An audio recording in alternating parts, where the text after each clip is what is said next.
you well. Welcome to my YouTube channel. Finally, finally.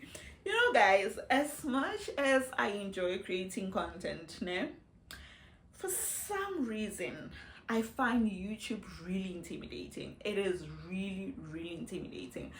I have tried several times to, be serious about it and start shooting content, but then I overthink it and then I end up not posting the videos. However, as you can see, I have some professional makeup done. I have some professional makeup done. So I had a photo shoot earlier today. You'll see the pictures soon. Or maybe by the time I post this video, you might have seen the pictures. I don't know. We'll see. But yeah, I had a professional photo shoot done. So I thought about it. I'm like, no. There is no way I am going to waste this makeup. No. So that was a sign for me to shoot a get to know me tag, because obviously in my mind you have to start with the video. I think that's why I haven't posted, because I thought, oh yeah, you have to do the get to know me tag before you do the actual videos.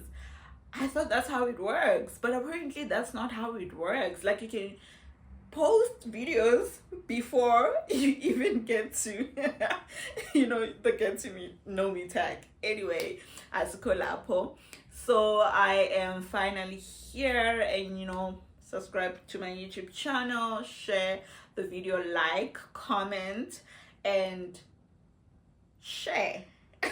You see, I don't know how this works, but yeah.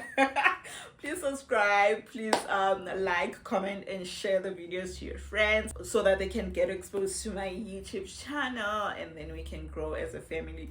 Let's start with the obvious questions, but before we start, I do have white wine here, to keep me company. Let me put it this side. And a while back I did ask on my Instagram, for those that follow me, please, if you're not following me, follow me right now. It's happening that side. It's nice. My content is nice, even if I have to say it myself. Please follow me and I'll follow back.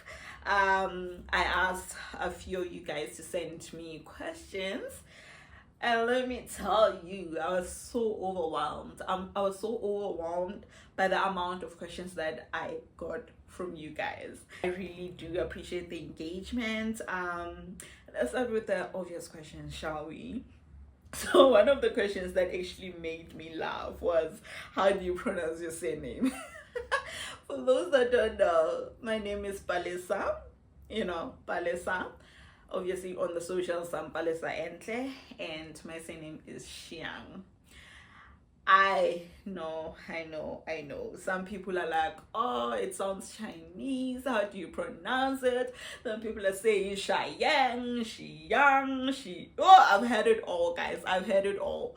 But growing up, I used to joke and say, yeah, my great grandfather was a Chinese man. I mean, I do have some Chinese features. Yeah, I do. My eyes are small, so they believed me. I was like, look at my eyes. I have Chinese small eyes. And then they really believed me.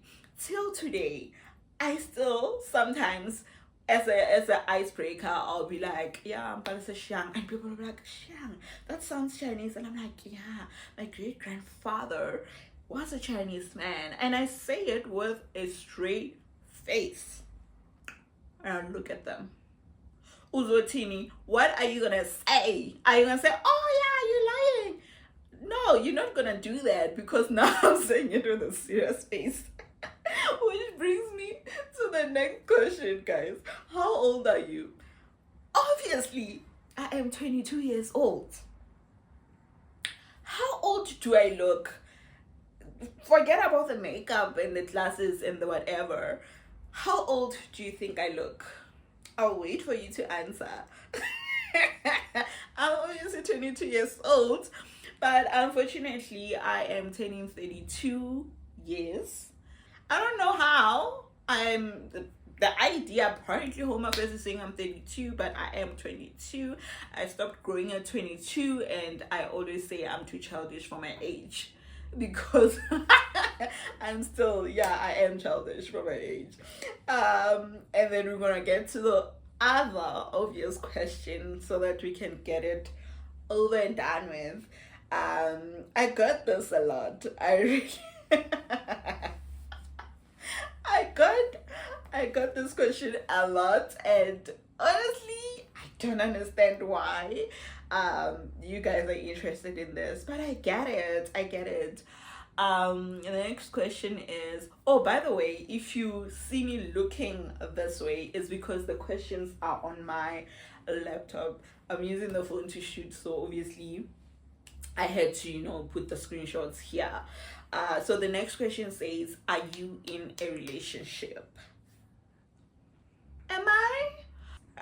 I'm still trying to think if I'm in a relationship or not. But no. The answer is no. I decided a while back to take a break. So I am single by choice. I know it's hard to believe. Like, some people can't believe that you can be single or childless by choice. Like, if you're saying, oh, I don't want a relationship, I don't want to get married, or I don't want a child, oh, it's a problem. Oh my God, what do you mean?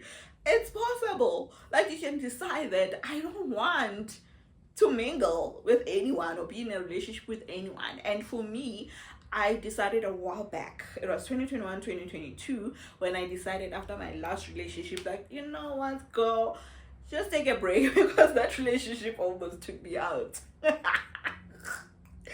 I don't even want to go there. I still get PTSD. Oh my God, traumas. I'm still traumatized by that man. And I bumped into him the other day. I was like, I can't believe I was dating that man. Can't believe I was crying over that man. You know what, guys? Just leave relationships alone. Just leave relationships alone. Because one day you'll end in a hospital. And it's not going to be cute.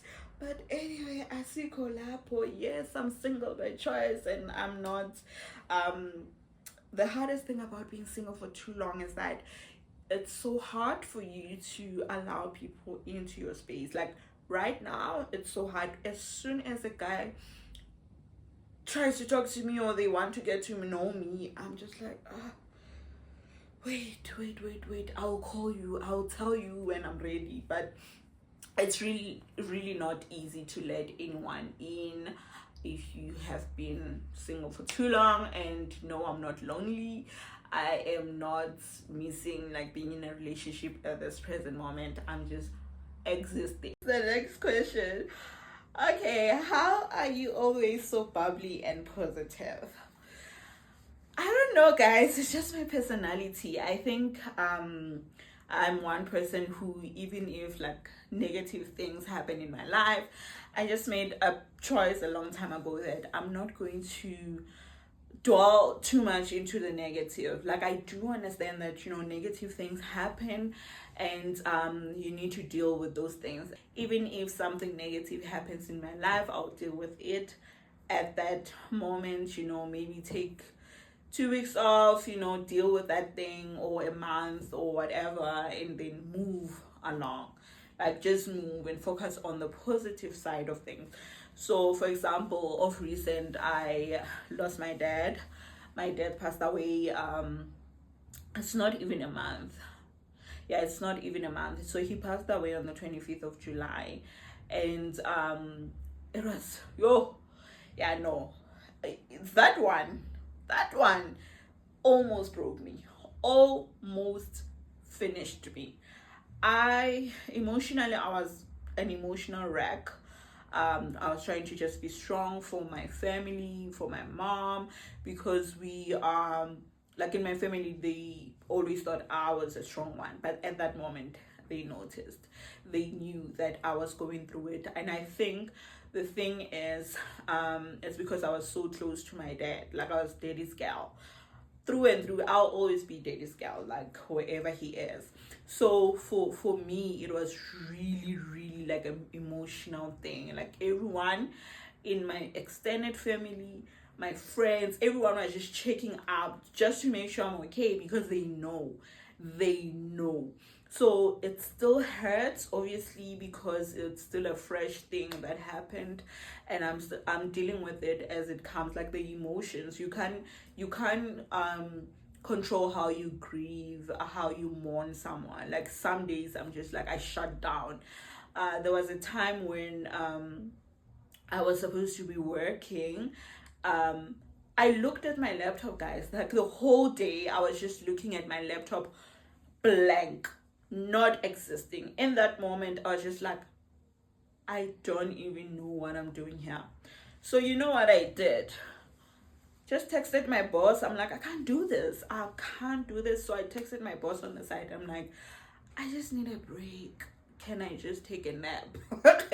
I just need to take a nap and deal with this. And I took a nap, guys. That's one thing I like about, having people that understand that, okay, fine, you're a human being, you need to deal with these things. And then I know that I went back to work very early. I should have taken a month off. But then life goes on. Unfortunately, life goes on. And I don't think that my dad would have wanted me to, be too emotional to a point where life stops for me. He wanted great things for me. And okay, I'm not gonna be emotional. So going forward, I know that every dream, every goal that I need to achieve, I told that man about. I told him about my future plans so that I can get his blessings. I'm one person who needs my parents' blessings. My mom's blessings, my dad's blessings means a lot for me. So if I'm dreaming about something, I'm dreaming about, doing something. As much as they say, oh yeah, don't tell people about your dreams until they happen. For me, that applies to outside people. But my parents, my sisters, I tell them, I'm like, listen, this is what I'm planning. And I need you guys' go ahead. Whether it's my sisters, my mom, my father, like I told them about it so that they can give me the blessings, because I was not going to continue with what I'm planning in the future if they did not give me their blessings. So let me take a sip. So next question, where do you get your biggest inspiration from? Definitely from my mom. That woman, guys, remember when growing up she used to be those mamas that sell at the school, people that sell spacho. We used to call it special. I don't know what we call it in English. Is it a kota? No, kota is not English. It's not a bunny chow. You know what I'm talking about if I say kota. So she used to sell soup, nice zimbas there, sweets, those women that sell outside the public schools. I'm not sure about the primary schools. And she then furthered her studies at her big age. At that time, I'm sure she was already 50 or 50 something. And that really inspired me. And I was just like, no, if this woman can study. And that's why I love books, guys. Like, I love studying because I can see what it can do for you, how it can change your life. Because now she's doing really well for herself because she didn't let her past situations define her. So she studied even when she was older. At that time, I was also in varsity when she was studying. So you go home for recess, you don't want to study, and you look at this old woman, opening her books, you will also be inspired. I'm inspired by her resilience, her patience. She's a very loving person as well, and that really do inspire me. Apart from other women in my industry, my mom is my biggest inspiration. What drives you? I think this one goes back to that. So I'm one person that if I set my mind to something, then I will definitely, work hard to achieve it. I'm driven by the desire to just, work on myself, change my current situations, grow, like learn and study hard. showing up as the best version of myself, and just making a positive impact into my life and other people's lives. I'm passionate about learning and constantly challenging myself, whether it be in my career or in my personal life. Just personal growth in general is top tier for me. And then, what did you study and what do you do for a living? This is actually a good question, because I think especially my field. So to start off, I have a BA law degree as well as an LB law degree, and currently I'm doing my master's. And one thing that people don't understand, especially in my field, like there's this confusion as to what you can do. You can only be an attorney or an advocate, which is not true. When you have studied law and you have been admitted as an attorney, there are so many things that you can do. You can be a legal advisor, you can be in compliance. So I decided when I was doing my articles that I have a strong, I like the banking industry. So I decided that I'm gonna do my master's in banking law and then move into the banking sector. Right, so that's where I am currently at. I am in the banking sector, and I'm still doing law, but it's in the compliance space. I am not practicing, and I don't miss that life. I don't miss that life. Okay, so next question. How is the work pressure? How do you manage? Ngati lawyering is emotionally tough. Listen, practicing is definitely not for me. I decided during articles. So I decided during articles, because during articles we rotate. So in that 2 years you go to different departments. Usually it's 4 departments that you could go to. So I went to different departments, and when I got to the corporate and commercial side of things, I was like, oh yeah, maybe if I can work for a company. That's when the thing of I want to be in the corporate world, I want to be in the banking sector came about, because I knew guys, going to court almost every day is definitely not for me. And at that time it was so tough because I didn't have a car. I remember I bought a car because obviously it was tough. You take a taxi, public taxi, or a bus, you go to the court, and usually it's in the central place, it's in the center of a town, which is draining. Being around too many people is draining. You go there, you can spend let's say 4 to 5 hours there. When you come back, there is work waiting for you on a table. You have files like this. I decided there and there, I was like, no, there is no way I am doing this. This can never be my life. So how is the work pressure currently at my current job? It is a lot. It is a lot because there's just too much work. And for me, it's also one of those things that I was obviously on so for me it was also because I was on that leave when my dad passed away. So when you come back, it's as if everything is new, and I don't think that I handle things the way I used to handle them before, in the sense that emotionally it's tough. So obviously the pressure at work is double for me right now, but I do try to balance things out. I try my best to just switch off when I need to switch off and log in the next day, because guys, it's not like we get paid millions and stuff. Yeah, but the serious note, that's how I just balance things out, because I don't want to be in a situation where I'm burnt out. I don't do that. I don't like that.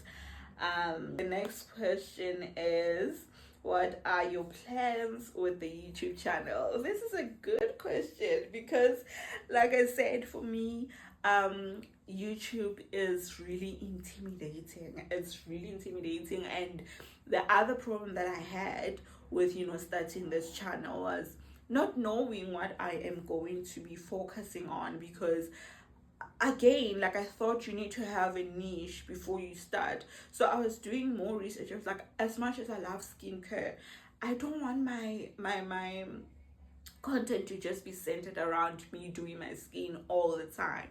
It's not sustainable, if we're just being honest, because that means that every day I'll just have to wash my face, show you guys washing my face, and sometimes you try different angles, but then you run out of angles. And you're like, okay, I'm showing them the same thing every day. So I did not want that. I did not want to just focus on one thing.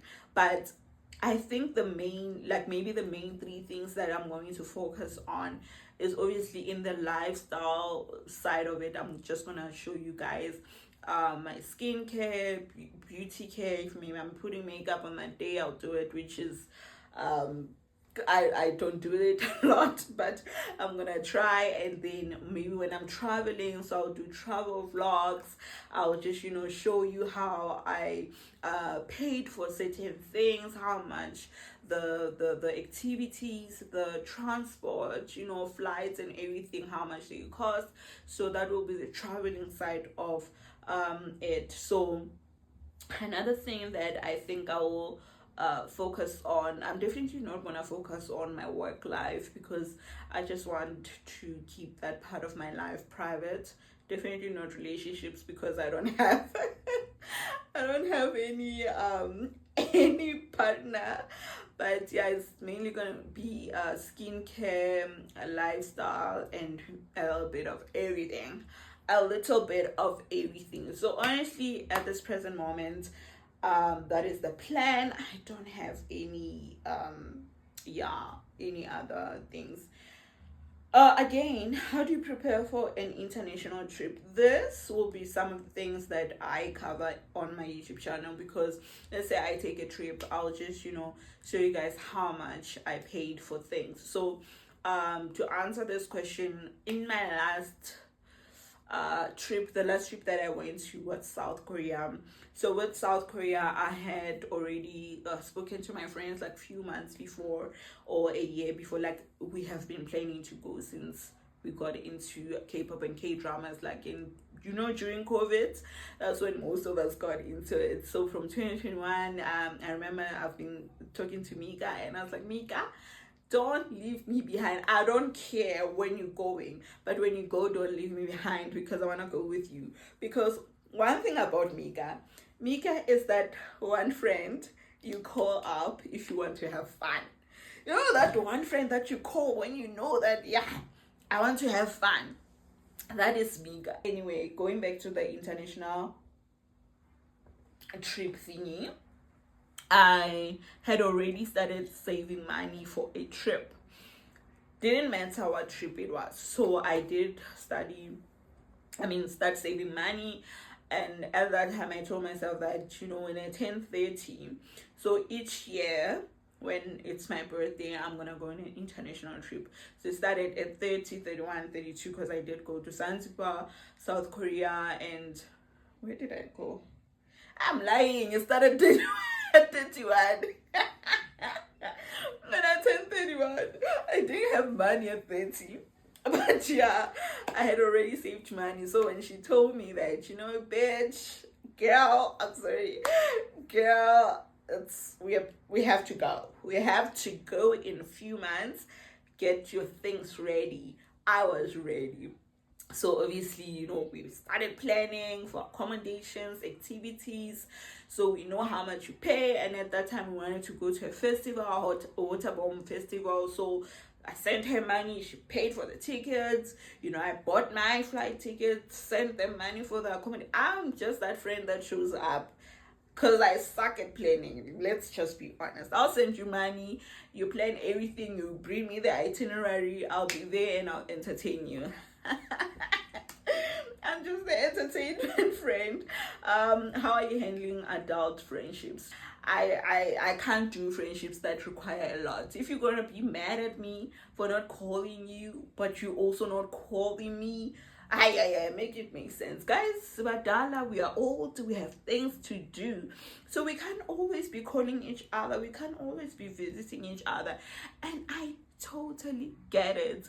I get it. At some point in my life, I did expect that from my friends until it hit me, girl, people have things to do. Most of your friends have kids, they're married. Where not just because you don't have a kid, you don't have a husband, you expect them to be there for you. So yeah, I left that mentality like a long time ago. So for me, it's just, we handle each other as it comes, bruh. If obviously I can see you're a bad friend, I'm not. If I can see we're not gonna get along, I'm not entertaining that friendship. I think. Do we still have other questions? Let me just see. How has fitness and exercise changed your life? You look amazing, by the way. Thank you, baby. Listen, let me tell you something. I'm not the skinniest person out there. But if I tell you, I am healthy. I am so healthy. My strength, my immune system, everything is just, everything just flows nicely. So it has changed me a lot. Even the mindset, guys, they're not lying about exercise.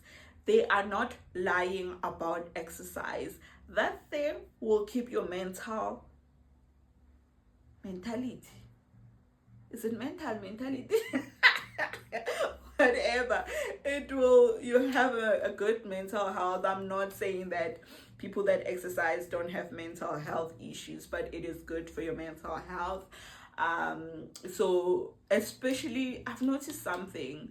I hate running, but running is actually good for your mental health. It's like better than all those exercises we do at the gym. But I do enjoy gymming, going to the gym, because you also have, your little community at the gym, especially as someone who stays alone. Because when you stay alone, you spend most of the time alone. It really helps having, a community, a small community, especially because the gym is right here by the estate. So I don't have to go out there. It motivates me that, the gym is in the yard, girl. Just go. I go there, I see them, immediately my mood changes. Like, I like my girls, I like them, and my personal trainers. And the other thing about, going to the gym is that you do feel like, a changed person. I am not lying, guys. Just try it, and just try, after you go to the gym, you obviously get encouraged to eat healthy and drink more water. Yeah, so you do drink more water, and I like that part as well. And yeah, in general, I like it. And thank you for saying, like, I look amazing. I mean, imagine going to the gym and then you still look like your old self. Oh, there's a question here about my current. I missed it when I was answering questions about, school, career, and stuff. So yes, I am doing my master's degree with Liverpool John Moores University, which is in the UK. I got a scholarship to study with them. So I didn't pay. I paid only for the registration fee. The process for applying for that scholarship was actually, it was hard, but not hard. You understand? Because now, if you follow what the student advisor is telling you, you can literally just do it. There was a point when they were asking me to write a second motivational letter that will go to the student, not the student body, the selection body people, those people that make the final decision. I was like, I already sent you a motivational thingy, and they're like, no, we need another one that says why do you want to study what you're studying. And since it's a master's program, it's a post-graduate program, you need to put some meat in it. And I'm like, my English ran out during that during that letter. My English data was depleted, and I was just like, maybe I should give up. But I remember telling my mom about it, and she was like, babes, I did not raise a quitter. So what you are going to do is go back on the drawing board and finish that letter, especially because you started it. Go back to the drawing board, look at what you can put in that letter, do more research on what you can put into that letter, and send that letter. And I was like, okay, mom, I'll do it. You know, it's just like, you know what? This is for your future. This is gonna look good on your resume. And for me, it's always about, you know, planning for the future. I'm not one person that's gonna be in the same place forever. I am not that person. I get bored so easily. So already you need to plan for the future. I need to plan for the future every 5 years, at least 5 to 10 years. I plan for the future because I can't be doing the same thing every day. I can't. I'll be bored. Yeah, so I did that, and I got in. So that is so nice. It's amazing. So yeah, guys, I think those all the questions that I got from you, and I really appreciate everyone that is in the questions, because without you guys, I was not going to be able to make this video. And don't forget to like, share, comment, and subscribe to the YouTube channel. I really appreciate you guys. Mwah! Bye.